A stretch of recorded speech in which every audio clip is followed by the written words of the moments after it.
Bismillahirrahmanirrahim.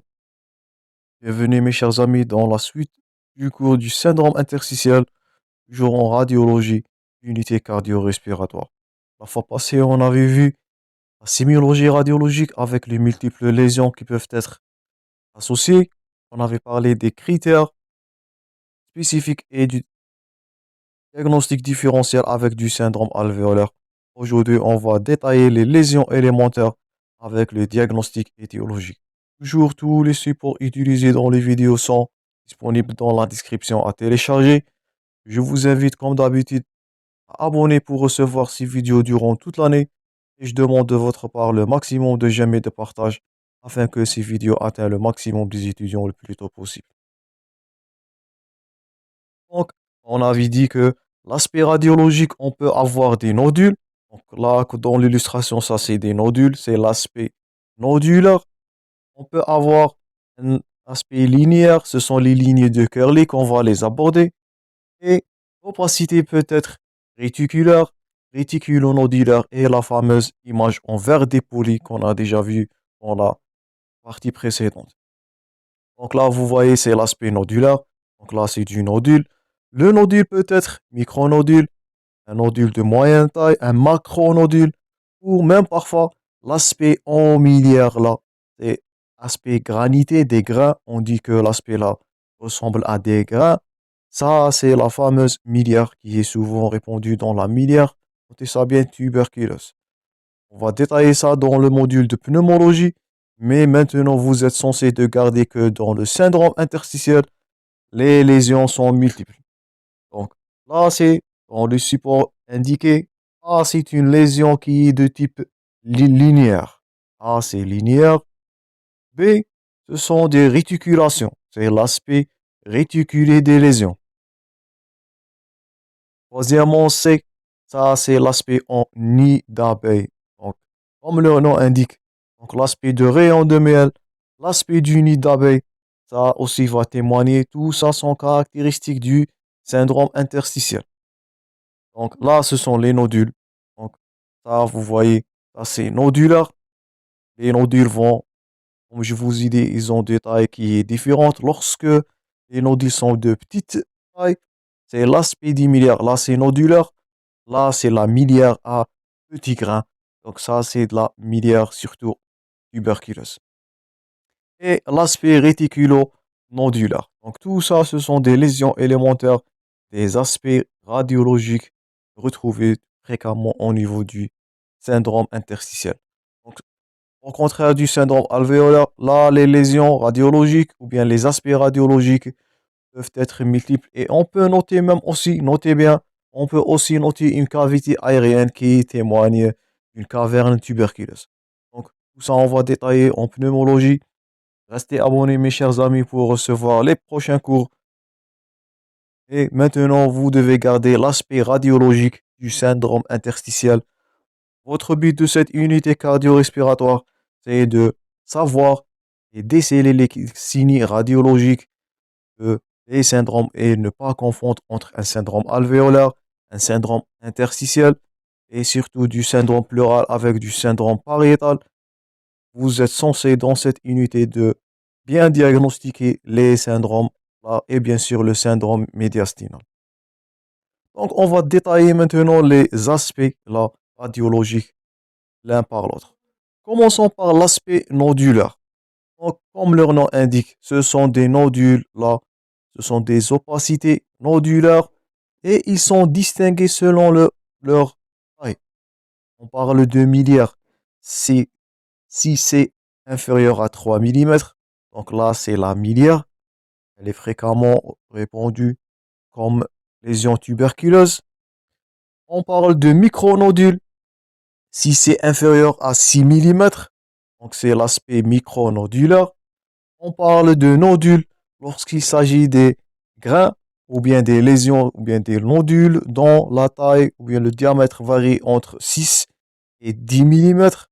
Et au-delà de 10 millimètres, au-delà de 1 centime, on parle de macronodules. Donc faites attention.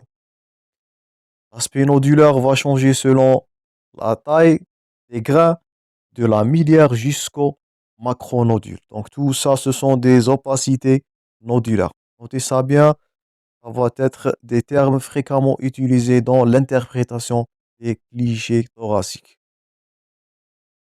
Donc, première lésion élémentaire, c'est les nodules de la miliaire jusqu'au macronodule. Et là, vous voyez l'aspect nodulaire. Donc, ça, c'est un grand nodule. Et là, c'est moyen. Et là, bien sûr, c'est la miliaire. Donc, tout ça, ce sont des nodules, des lésions nodulaires. Donc, premièrement, l'opacité est de type nodulaire. Deuxièmement, les lignes de Curly. Et c'est sont des opacités, comme leur nom indique, linéaires. Ce sont des lignes, des opacités linéaires courtes qui sont observées en cas d'épaississement des cloisons interlobulaires. Donc faites attention, c'est de quelles cloisons là qui sont atteintes? C'est les cloisons interlobulaires qui sont le lieu d'épaississement là. Et l'œdème pulmonaire est la cause la plus fréquente et on va percevoir dans l'œdème pulmonaire les lignes de Curly de type B. Donc, je vous invite à noter les lignes de Curly, ce sont fréquemment des questions des examens. Donc, les lignes de Curly, c'est un aspect linéaire, bien sûr, qui va témoigner d'un syndrome interstitiel, c'est l'épaississement des cloisons, je précise, interlobulaires. Ce sont les cloisons interlobulaires qui vont produire les lignes de Curly. Donc, les lignes de Curly, c'est l'épaississement des cloisons interlobulaires qui sont fréquemment retrouvées au niveau du syndrome ou bien de l'œdème aigu du poumon. C'est la cause la plus fréquente des lignes de Curly, d'apparition des lignes de Curly. Et là, dans l'œdème pulmonaire, on va trouver les lignes de Curly de type A et de type B. Donc, notez-les bien. Et il existe 4 types de lignes de Curly. On a les lignes de Curly A, qui sont situées dans la partie moyenne et supérieure du poumon. C'est selon la localisation. On avait dit qu'ils sont fréquemment répondus avec les lignes B dans l'œdème du poumon. Les lignes de Curly de type B, ils sont situés dans le lobe moyen et lingual, notamment des territoires externes. Les lignes Curly C, c'est les parties moyennes. Et les lignes de Curly D, c'est le siège antérieur visible sur le profil. Mais gardez-vous en tête que ce sont les plus fréquemment répondus en l'OAP, c'est les lignes A et les lignes B. Donc, deuxième aspect, l'aspect linéaire qui est perçu là. Parfois, on a de l'opacité comme on avait vu du type réticulé. Donc, c'est la sommation et la superposition de plusieurs opacités linéaires.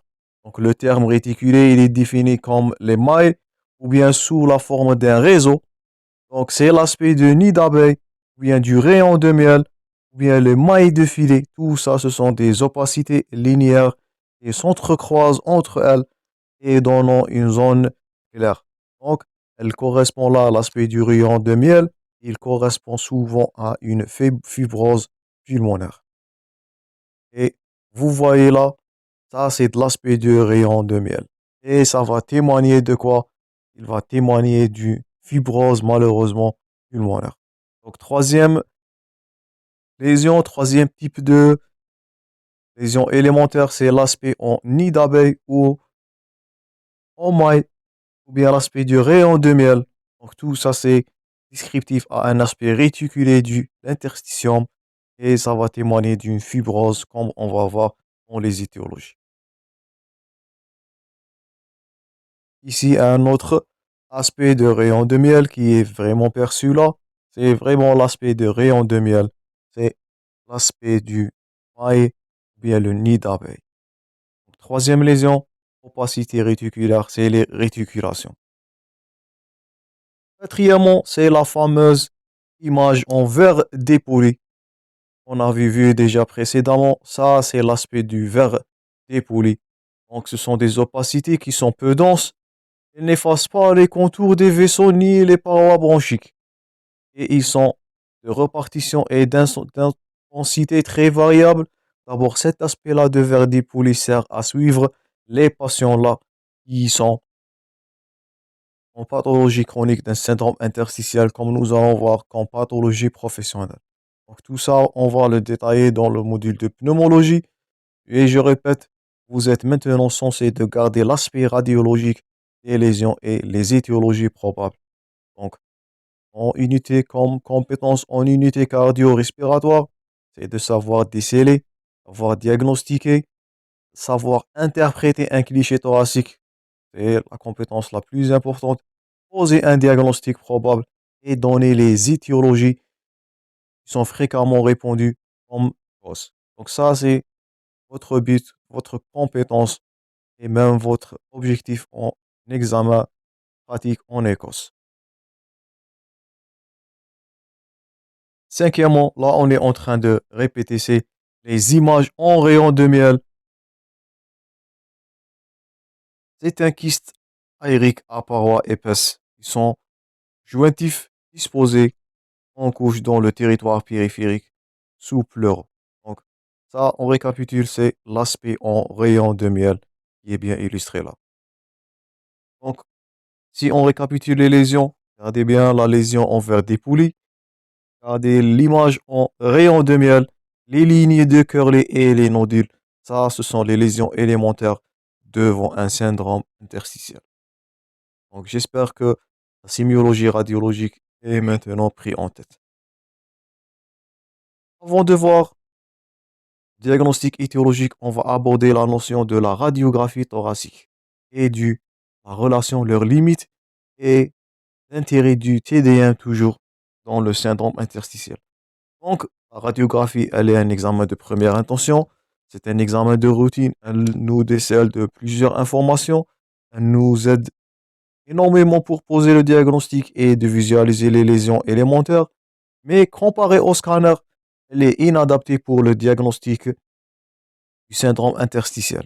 Donc, comme syndrome interstitiel, l'examen de choix, l'examen de meilleure qualité d'image, c'est le TDM. Pourquoi? Le TDM, c'est un effet de sommation, bien plutôt radiographie standard, c'est un effet de sommation qui ne permet pas l'analyse sémiologique fine.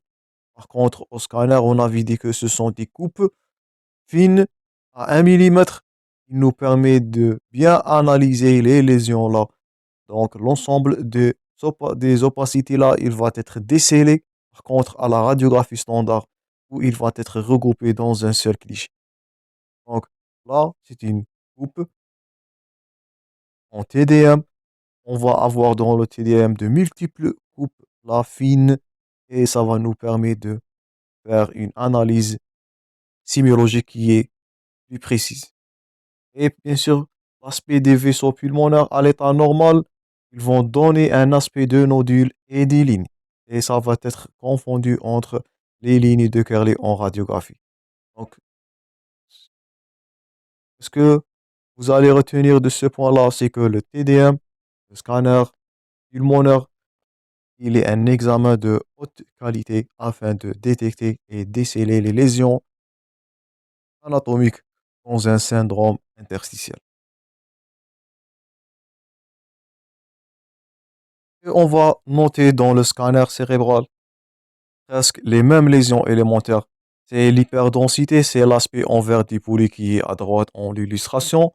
On peut noter aussi même les nodules, l'épaississement septal, l'épaississement péribrachio-vasculaire et l'image en rayon de miel. Donc, tout ça va être décelé de façon plus attentive, plus précise dans le scanner cérébral plus qu'une échographie, plutôt une radiographie standard. Donc là, vous voyez un aspect de rayon de miel mieux illustré dans la TDM. Donc ça, c'est de la radiographie standard et comparer ça avec du scanner cérébral, pardon, du scanner thoracique qui va nous donner des images de haute qualité avec une fine étude anatomique, bien anatomo-lésionnelle. Donc, on a le recours au scanner, au TDM pour mieux déceler et étudier les lésions élémentaires là.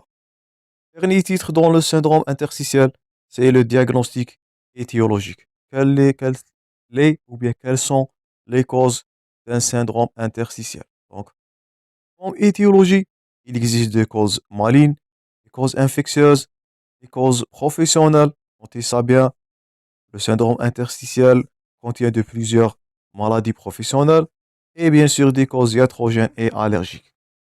Comme cause maligne, c'est la lymphangite carcinomateuse et les lymphomes.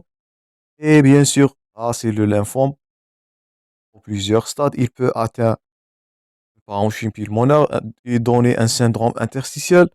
Et bien sûr, la maladie de Waldenstrom.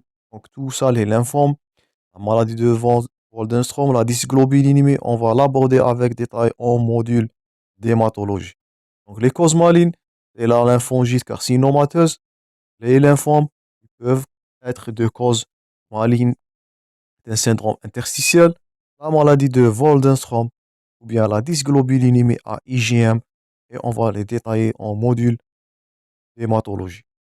Comme cause infectieuse, il peut s'agir des causes virales, parasitaires et même mycosiques. Donc ça ressemble aux causes étiologiques virales comme le syndrome alvéolaire. Et n'oubliez pas les causes professionnelles. Donc ça c'est infectieux. Il peut s'agir du virus, parasites, champignons et on n'oublie pas les maladies professionnelles. Les causes professionnelles sont fréquemment retrouvées comme étiologie de certaines pathologies comme la silicose et l'asbestose et l'anthracose. Donc ça c'est silicose.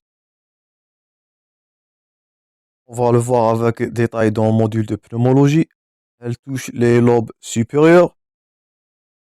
Là, par contre, en partie distale ou bien en lobe inférieur ou bien le champ inférieur du pulmonaire, ça c'est de l'asbestose et ça c'est de l'anthracose.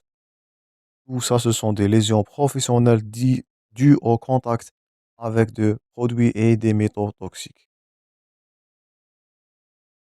Les dernières causes, il peut s'agir des causes iatrogènes à cause de l'irradiation radique médicamenteuse et plus rarement des causes allergiques.